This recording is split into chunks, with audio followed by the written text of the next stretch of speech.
Shalom saudara yang dikasihi Tuhan. Pesan firman Tuhan hari ini tentang kuasa firman Allah. Mari dengarkan renungan harian Bread of Life yang diambil dari kitab Yesaya pasal 21 ayat 10. Hai bangsaku yang telah dipijak-pijak dan diinjak-injak, apa yang kudengar dari Tuhan semesta alam, Allah Israel, telah kuberitahukan kepadamu. Yesaya mengingatkan apa yang kudengar dari Tuhan semesta alam telah kuberitahukan kepadamu. Artinya, Tuhan masih berbicara, bahkan di tengah penderitaan.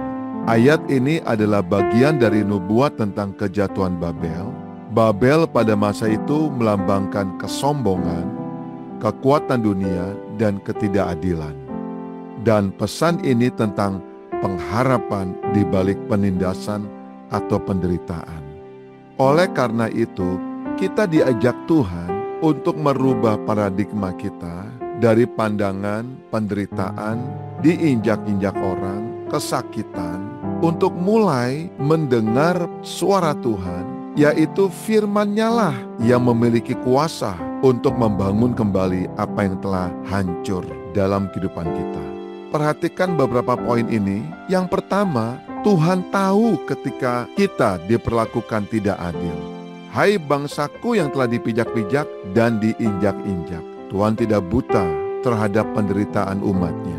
Mungkin dunia tidak peduli dengan kita. Mungkin orang lain tidak mengerti. Tapi Tuhan melihat setiap penderitaan, setiap luka di hati kita, setiap air mata, setiap beban yang sedang kita pikul.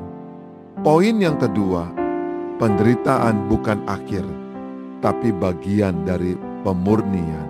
Gambaran diinjak-injak atau dipijak-pijak juga diartikan seperti proses pengirikan gandum, di mana biji gandum dipisahkan dari sekam dengan cara diinjak atau digiling.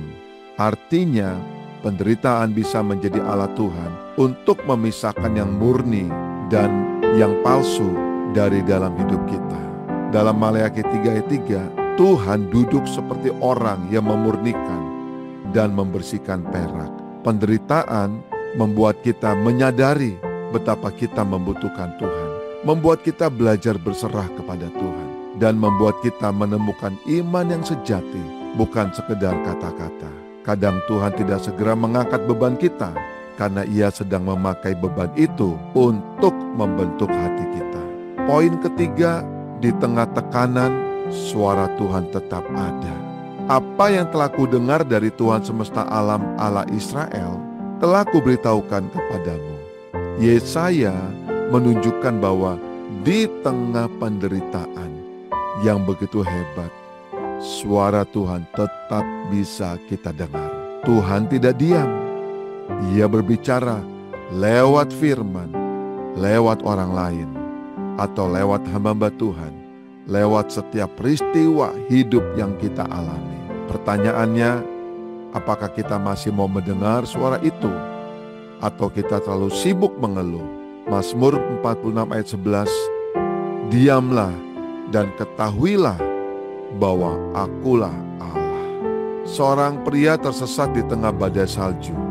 Ia terus berlari mencari arah, tetapi angin dan salju membuatnya bingung kemana arahnya. Akhirnya ia berhenti, duduk dan diam di satu tempat. Di saat itulah ia mendengar suara kecil dari menara penyelamat yang memanggilnya lewat pengeras suara. Begitu pula dengan kita. Waktu kita diam, berdoa, tenang, maka suara Tuhan dapat menjadi jelas kita dengar. Mari kita berdoa. Bapa yang baik, terima kasih karena Engkau mengenal setiap penderitaan kami. Engkau tahu ketika kami terinjak dan dipijak oleh tekanan hidup. Kami percaya bahwa Engkau tidak pernah meninggalkan kami, tapi Engkau sedang bekerja, memurnikan kami melalui setiap proses. Ajarlah kami untuk tetap diam dan mendengar suara-Mu di tengah penderitaan. Biarlah kami juga berani menyampaikan apa yang kami dengar dari-Mu. Terima kasih Bapa. Di dalam nama Tuhan Yesus Kristus, kami berdoa dan mengucap syukur kepadamu. Amin.